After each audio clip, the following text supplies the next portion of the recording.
बनारस की एक शांत गली में गंगा की कलकल ध्वनि की प्रतिध्वनि होती थी। इसी गली में एक साधारण सी झोपड़ी थी, जिसकी मिट्टी की दीवारें और ऊपर खप्परों के छत। बाहर एक नीम का पेड़ जिसकी छाया में बैठते थे संत कबीर साहब जी, जो कपड़े बुनते थे और साथ ही साथ बुनते थे आत्मा का मार्ग। एक दिन कबीर साहब अपने तख्त पर बैठे सूत कात रहे थे। उनके चेहरे पर असीम शांति थी, आंखों में गहराई और हृदय में एक अनोखी कृपा।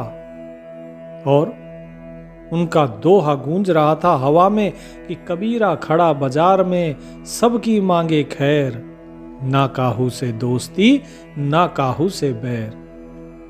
कि मैं इस संसार रूपी बाजार में खड़ा हुआ हूं और मैं सभी की खैर मना रहा हूं कि सब अपनी जो पूंजी है इस पूंजी को सही सौदे में लगाए, सच्चा सौदा करे। मेरी किसी से दोस्ती नहीं और मेरा किसी से बैर भी नहीं है। मैं तो सबका प्रेमी हूं और सब मेरे हैं और मैं सबका। उसी समय एक व्यक्ति जिसका नाम था शेख राम, वो अपने दो नौकरों के साथ आता है। वे नौकर पंखा झुला रहे थे उसके सर पे और एक छत्र पकड़े हुए था।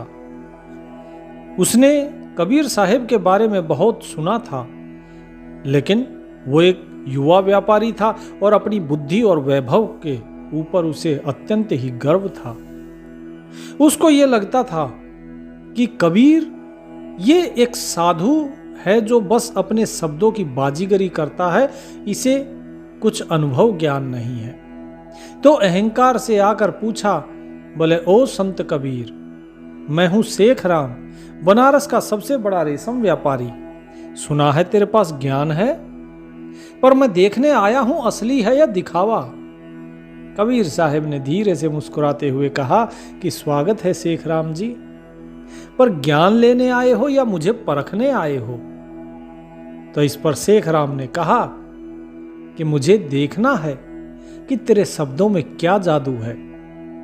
क्या तू बता सकता है भगवान कैसे मिलता है? कबीर साहब बोले, जरूर बता सकता हूं, लेकिन पहले एक बात पूछूं, क्या तुम पात्र हो उस ज्ञान के? अब ध्यान से सुनिए, कबीर साहब ने क्या पूछा कि क्या तुम पात्र हो उस ज्ञान के जिस ज्ञान को लेने आए हो? तो शेख राम ने कहा कि पात्र, मेरे पास धन है, शिक्षा है, नाम है, और क्या चाहिए? मान सम्मान रुतबा सब तो है। तो आप समझिए इस चीज को कि पात्रता होनी चाहिए। पहले के समय में लोग, जो शिष्य आते थे नाम लेने के लिए, जो शिष्य आते थे सीखने के लिए, ज्ञान लेने के लिए, उनकी परीक्षाएं होती थी। ऐसे ही किसी को नाम दान नहीं दिया जाता था, उनकी परीक्षाएं होती थी ताकि पता लगे कि पात्र कौन है और सुपात्र कौन है। तो वही चीज यहां पर कबीर साहब बता रहे हैं कि क्या तुम पात्र हो? और शेख राम कहता है कि पात्र? बोले, मेरे पास तो धन दौलत शिक्षा नाम ज्ञान सब कुछ तो है, और क्या चाहिए पात्रता के लिए? कबीर साहब बोले कि केवल एक ही चीज चाहिए पात्रता के लिए, वो है दीन भाव। केवल दीन भाव चाहिए। अगर दीन भाव तुम्हारे पास है तो ही तुम पात्र हो, अगर दीन भाव तुम्हारे पास नहीं है तो पात्र नहीं हो। बोला, दीन भाव? कबीर साहब बोले, बिल्कुल। दीन गरीबी बंदगी साधन से आधीन, ताके संग में यो रहूं ज्यों पानी संगमीन। कि जिसके अंदर दीन भाव है, गरीबी है, बंदगी है। अब ये गरीबी कौन सी कही साहिब ने? साहिब ने गरीबी कही भाव की गरीबी, धन की गरीबी नहीं, भाव की गरीबी। और जिसके हृदय में बंदगी है और जो साधन से आधीन है, अर्थात जो उस साधन क्या है? नाम, कि जो नाम के द्वारा प्रभु के अधीन है। बोले, उसके साथ ही केवल प्रभु साक्षात्कार करते हैं, और वो भी ऐसे जैसे कि पानी के अंदर मछली रहती है। तो क्या तुम्हारे अंदर वो दीन भाव है? तो शेख राम ने कहा कि दीन भाव, ये सब तो कमजोरी है। क्या चीज है ये दीन भाव? ये केवल कमजोर बनाने की बात है। कबीर साहब बोले कि दीनता कमजोरी नहीं होती, वह तो उस व्यक्ति का गुण है जो जान गया कि उसका कुछ भी नहीं है, न शरीर, न बुद्धि, न धन, सब कुछ परमात्मा की देन है। जो ये जान गया, ये गुण ही दीन भाव होता है।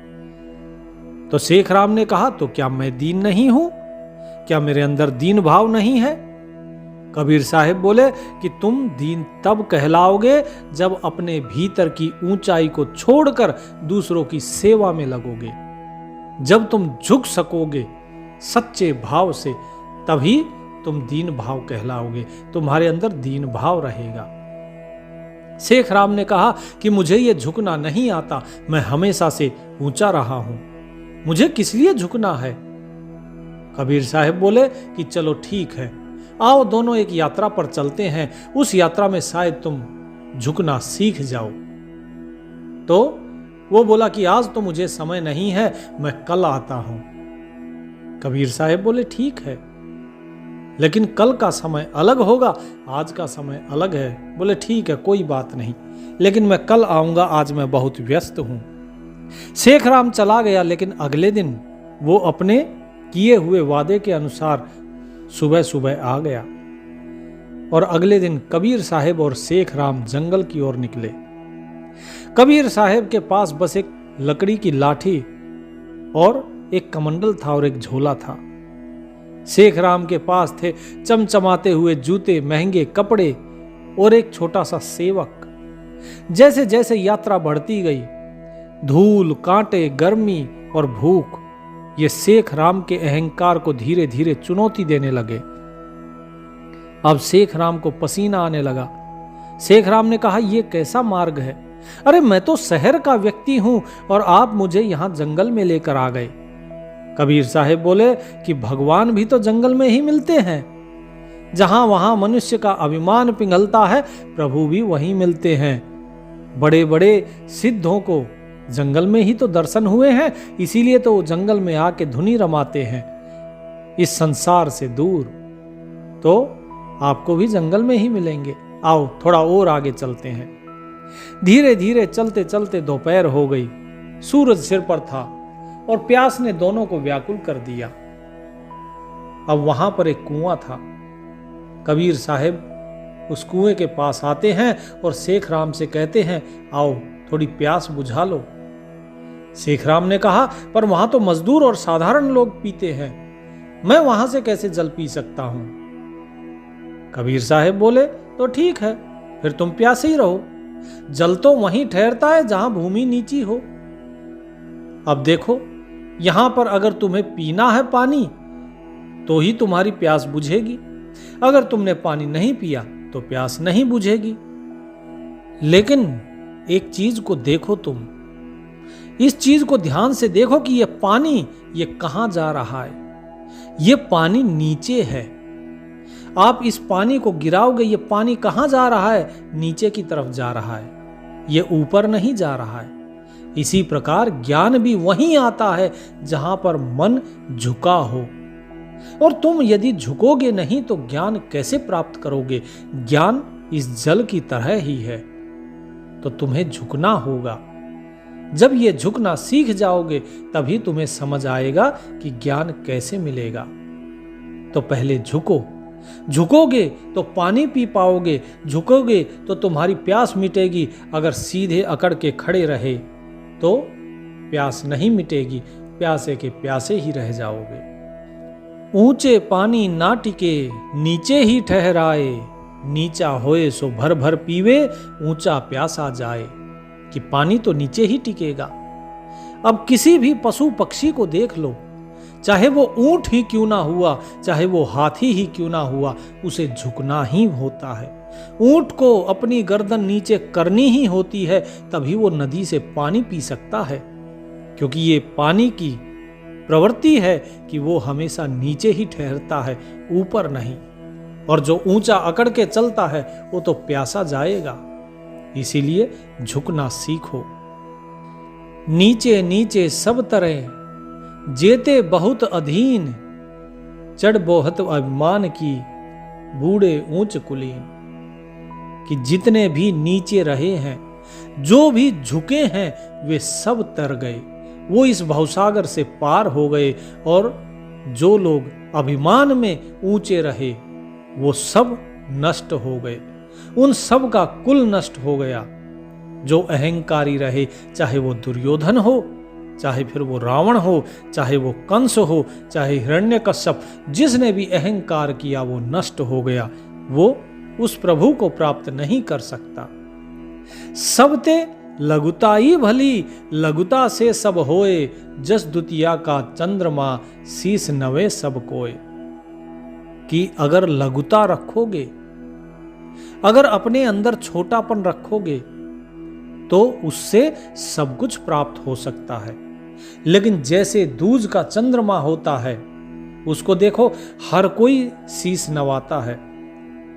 दूज के चंद्रमा को शुभ माना जाता है, उसके आगे सब शीश नवाते हैं। सप्तमी, अष्टमी, नवमी ये तो दूज से बड़े हैं, लेकिन उस चंद्रमा को कोई शीश नहीं नवाता। तो हे शेखराम, सुनो इस बात को और समझो कि झुकना बहुत जरूरी होता है। लेकिन शेखराम को फिर भी बात समझ नहीं आई। कबीर साहब बोले कि ठीक है तो चलो, चलते रहो। अब शेखराम का प्यास से बुरा हाल था। आगे गांव में एक बूढ़ी स्त्री थी। कबीर साहब ने देखा कि इसका घर फूस का है। कबीर साहब ने उसे प्रणाम किया और कहा, माँ क्या थोड़ा जल मिलेगा? बूढ़ी औरत ने कहा, बिल्कुल बेटा, तुम दिखते तो कोई सिद्ध हो। कबीर साहब ने मिट्टी के प्याले से जल पिया और जमीन पर बैठ गए और शेखराम को कहा कि आओ तुम भी बैठो। शेखराम ने कहा, तुम एक वृद्धा के सामने झुके, वो तो अनपढ़ है। कबीर साहब ने कहा कि उसकी सेवा और उसका दया भाव वही मेरे लिए ज्ञान है, क्योंकि जो झुक सकता है वही वास्तव में बड़ा है। जो झुक नहीं सकता वो बड़ा नहीं है, उसके बड़े होने का कोई लाभ नहीं है। बड़ा हुआ तो क्या हुआ, जैसे पेड़ खजूर, पंथी को छाया नहीं, फल लागे अति दूर। बताइए, खजूर का फल इतनी दूर लगता है, इतना बड़ा वृक्ष है, ना तो उसकी कोई छाया मिलती है, किसी पंथी को, किसी पथिक को कोई छाया नहीं मिलती, और इतनी दूर फल है कि हर किसी के बस की बात नहीं है उस तक पाना। तो क्या लाभ हुआ उस बड़प्पन का? इससे तो अच्छा देखो, हम बैठे हैं यहां जमीन में, ये जो घास है, ये घास उत्तम है उससे। तो उसने कहा कि घास उत्तम है। कैसे उत्तम है? कबीर साहब ने कहा कि वो भी बताता हूं, लेकिन पहले जल पियो। आखिरकार प्यास से बुरी हालत होने के कारण उस बुढ़िया के हाथ से शेखराम ने जल पी लिया। जल पीने के बाद जब वो तृप्त हुआ तो कबीर साहब ने पूछा, कैसा लग रहा है? बोले, अच्छा लग रहा है। बोले, क्यों अच्छा लगा? उसने कहा कि मेरी प्यास मिट गई इसलिए अच्छा लगा। कबीर साहब ने कहा कि इस जल में क्या कोई जाति थी? क्या इस जल ने तुम्हारा वर्ण पूछा? क्या इस जल ने तुम्हारा कुल पूछा, तुम्हारा गोत्र पूछा? कुछ भी नहीं पूछा। जल केवल प्यास बुझाता है। जल किसी के भी घर का हो, जल केवल प्यास ही बुझाता है। इसीलिए हमेशा झुकना सीखो, नम्र रहो। शेखराम ने कहा कि ठीक है, लेकिन आपने कुछ घास की बात करी थी, वो घास की बात क्या है? कबीर साहब उसको एक नदी के किनारे लेकर गए और कहा, देखो इस घास को। जब नदी के अंदर बहाव तेज होता है तो जो भी नदी के आसपास के वृक्ष होते हैं वे सब टूटकर गिर जाते हैं, वो नदी उनको बहा ले जाती है।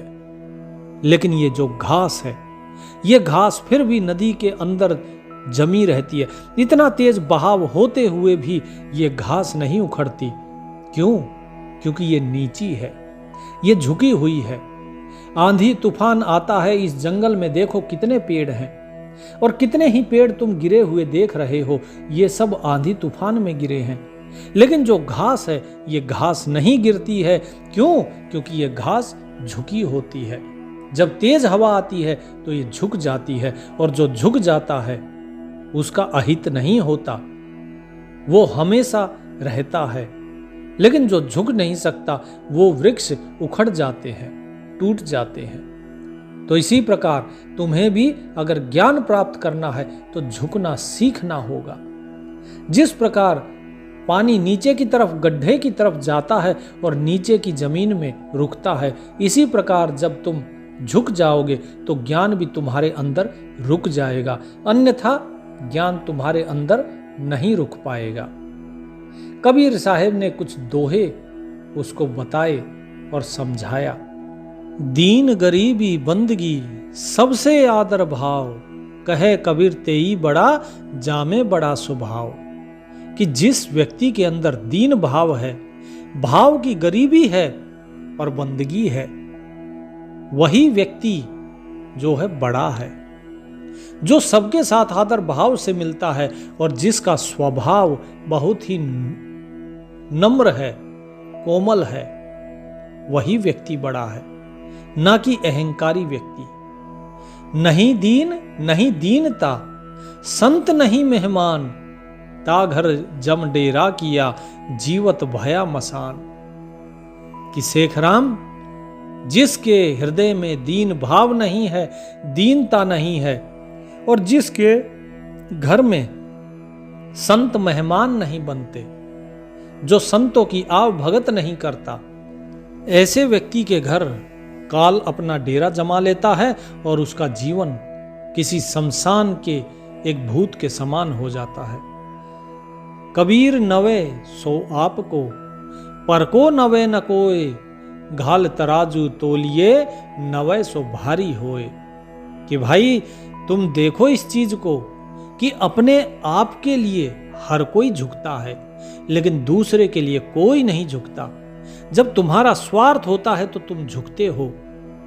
पानी पीना है, प्यास लगी, जब लगे कि प्राण जा रहे हो तो तुम झुकते हो, लेकिन यदि कोई दूसरे को जरूरत है तो तुम नहीं झुकते हो। झुकता तो वो है जिसके अंदर गुण होता है। जिस प्रकार तराजू के एक पलड़े में अगर कुछ चीज रख दो तो जो भारी पलड़ा होता है वो झुक जाता है, इसी प्रकार जिसके अंदर गुण होते हैं वही झुकता है। जरा देखो एक बार इस जंगल में इन फलदार वृक्षों को, जिसके अंदर फल लगे हैं वो वृक्ष झुका हुआ है और जो सूखे हैं वो खड़े हुए हैं। तो झुकता है वही जो फलदार होता है। जिसके पास कोई फल ही नहीं है, जो किसी को कुछ दे ही नहीं सकता, ऐसा वृक्ष सूखा खड़ा रहता है और ये सारे वृक्ष आंधी में गिर जाते हैं। ऐसे सूखे वृक्षों को लोग काटकर चूल्हे में जलाते हैं। तो इसीलिए अपने अहम को मिटाओ और दीन भाव रखो, सबसे प्रेम करो। आपा मेटे प्यू मिले, प्यू में रहा समाए, अकथ कहानी प्रेम की, कहे तो को पति आए। कि यदि तुम अपने इस अहम को मिटा लोगे तो उस परमात्मा के अंदर समा जाओगे। जिस भगवान को तुम ढूंढने आए हो ना, तुम उसी के अंदर समा जाओगे। ये कहानी बड़ी अकथ है, प्रेम की कहानी है ये, क्योंकि प्रेम तो तभी जागृत होगा जब अहंकार नहीं होगा। लेकिन इस बात को कहें किसको? क्योंकि जिसको कहेंगे क्या वो यकीन करेगा? यकीन तो वो करता है जो उसका अनुभव करने लग जाता है। तो अभी तुम देखो, तुम स्वयं अनुभव कर रहे हो इस चीज की कि तुम झुके तो तुम्हारी प्यास मिटी, तुम सीधे रहे तो तुम प्यासे रहे। तुमने देखा कि किस प्रकार घास झुकी तो घास ऐसी की ऐसी रही, जमी रही, लेकिन जो वृक्ष नहीं झुके वो नदी के बहाव में उखड़कर नदी के साथ बह गए।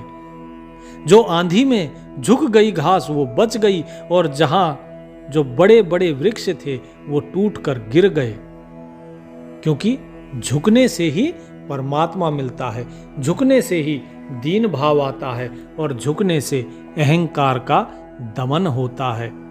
इसीलिए झुकना सीखो। शेखराम ने हाथ जोड़े और पूछा, बोले भगवान फिर झुका कैसे जाता है? कैसे जानूं मैं कि किस प्रकार झुका जाए और कैसे ये दीन भाव आए। कबीर साहिब ने कहा कि झुकने के लिए स्वयं को सबसे नीचा मानो कि मैं सबसे नीचे हूं, मेरे से नीचा कोई नहीं है, और समझो कि मैं ही सबसे बुरा हूं, ताकि तुम दूसरे किसी के अंदर बुराई ना देखो। जब तुम स्वयं को श्रेष्ठ मानते हो तभी तुम दूसरे के अंदर बुराई देखते हो। बुरा जो देखन मैं चला, बुरा न मिलिया कोई, जो दिल खोजो आपना, मुझसा बुरा न कोई। कि जब मैं अपना दिल खोजता हूं तो मेरे से बुरा कोई नहीं है। तो इसीलिए अपने आप को ऐसा ही समझो कि तुमसे बुरा कोई नहीं है संसार में, सभी तुमसे श्रेष्ठ हैं। फिर तुम लोगों के गुण देख सकोगे, और जब लोगों के गुण देखोगे तभी तो तुम झुकोगे, क्योंकि गुणों के आगे ही तो झुका जाता है। कबीर सबते हम बुरे, हम ते भल सब कोय, जिन ऐसा कर बूझिया मित्र हमारा सोए। कि जब तुम ये समझ लोगे कि हम ही सबसे बुरे हैं, हमसे बुरा कोई नहीं है, बाकी सब हमसे भले हैं, तभी तुम मेरे मित्र बन सकते हो, अर्थात मेरे एक रूप हो सकते हो। जैसा मैं हूं वैसे ही तुम हो सकते हो। तो शेख राम ने कहा कि फिर क्या मैं भी कबीर बन सकता हूं? कबीर साहिब ने कहा कि नहीं, तुम कबीर मत बनो, तुम वो बनो जो तुम हो। तुम स्वयं को जानो और तुम खुद बनो। कबीर तो केवल इस शरीर का नाम है जो तुम देख रहे हो। मैं वो हूं जो इस शरीर के अंदर हूं, इसी प्रकार तुम भी वो हो जो इसके अंदर हो। इस ज्ञान को अगर जानना चाहते हो तो इस दीन भाव को, इस दीनता को स्वीकार करो। शेख राम प्रणाम करके चला गया, और उस रात को उसे एक सपना आया कि वो एक सुनसान रास्ते पर चल रहा है, जहां सब उसे छोड़ देते हैं, उसके गहने गिर जाते हैं, वस्त्र फट जाते हैं, और अंत में वो अकेला रह जाता है। तभी एक झोपड़ी से कबीर साहिब निकलते हैं, हाथ में दिया लिए, और सपने में कबीर साहिब उसको कहते हैं कि जब तुम्हारे पास कुछ न रहेगा तभी सब कुछ तुम्हारे पास होगा, जब तुम कुछ न रहोगे तभी तुम सब कुछ बन पाओगे। उसके बाद अगले दिन वो सुबह सुबह उठता है और दौड़ता है कबीर साहिब की कुटिया की तरफ, और उनके चरणों में गिर जाता है और कहा कि अब समझ आया, मैंने केवल शरीर को बड़ा समझा था, पर आत्मा तो तभी खिलती है जब हम झुकते हैं। अब मुझे समझ में आया कि जब मैं झुकता हूं तो ही आनंद है, जब तक मैं नहीं झुकता तब तक केवल अहंकार ही अहंकार है, और केवल प्रतिस्पर्धा है और कुछ भी नहीं। कबीर साहिब बोले कि अब तुम ज्ञान के योग्य हुए हो, क्योंकि अब तुम दीन हो। दीनता वह दीपक है जो घी नहीं मांगता, केवल बाती मांगता है। वह वृक्ष है दीनता जो फल लगने पर झुकता है। दीनता वह नदी है जो नीचे बहती है और सबको जीवन देती है। दीनता ये भूमि है जिसे लोग खोदते हैं, काटते हैं, सब कुछ करते हैं, फिर भी ये सबको रहने के लिए स्थान देती है। इसके ऊपर हल चलाते हैं, फिर भी ये भोजन देती है, अनाज पैदा करती है, सब कुछ देती है। तो इसीलिए दीन भाव रखो। दीन भाव में यदि कोई तुम्हें कुछ कह भी दे तो भी उसका बुरा नहीं मानता है, उसको पलटकर जवाब नहीं देना, यही तो दीनता है। तो इसीलिए दीन भाव में रहोगे तभी उस प्रभु को पा सकोगे, बिना दीन भाव के उसे नहीं पाया जा सकता। दीन लखे मुख सबन को, दीन ही लखे न कोय, भली विचारी दीनता नरहु देवता होए। कि जब ये दीन भाव किसी के अंदर आता है तो वो सबके चेहरों को देखता है, लेकिन उस दीन व्यक्ति के चेहरे को कोई नहीं देखता, उसे कोई नहीं पहचान पाता कि इसके अंदर दीन भाव है, लेकिन वो सबको पहचानता है। इसीलिए भली प्रकार से विचार करके इस दीन भाव को ही अपने हृदय में रखो, क्योंकि जिसके हृदय में दीन भाव है वो व्यक्ति नर से देवता हो जाता है, और वो व्यक्ति देवताओं से परे हो जाता है। शेख राम ने कहा कि साहिब, आपने मुझे जो ज्ञान दिया है वो बड़ा ही निर्मल है, उत्तम है, सच्चा है। ऐसे ज्ञान के लिए मैं कब से ढूंढ रहा था किसी को।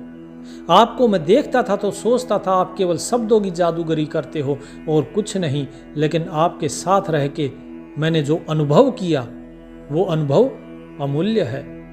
मैं इसके बदले आपको क्या गुरु दक्षिणा दे सकता हूं? कबीर साहब बोले, गुरु दक्षिणा एक बनी जो दीनता, संतन कियो विचार, यही भेंट गुरुदेव की, सब कुछ गुरु दरबार।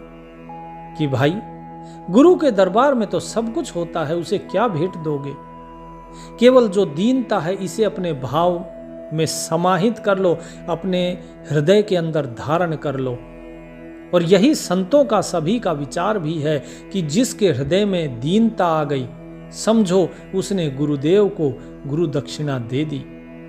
धन नहीं चाहिए गुरु को कुछ नहीं चाहिए शिष्य से, केवल जो ज्ञान गुरु देता है शिष्य को, उसे सही प्रकार से आचरण में लेकर जो आता है, वही वास्तव में गुरु दक्षिणा होती है गुरु के लिए। जो गुरु की विद्या को सार्थक कर दे, वही वास्तव में गुरु को गुरु दक्षिणा देता है। इसीलिए जो बताया है मैंने, उस पर अमल करो और अपने हृदय में दीन भाव रखो, क्योंकि बिना दीन भाव के तुम कितना ही जप तप संयम साधना कुछ भी कर लो, ये सब व्यर्थ है। इसीलिए दीनता बहुत ही जरूरी है।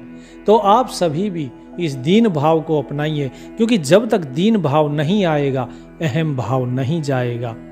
और साहिब ने जैसा कि बताया, दीन भाव के लिए स्वयं को सबसे नीचा मानिए, सबसे बुरा मानिए, सबसे खोटा मानिए और बाकी सभी को अपने से उत्तम जानिए।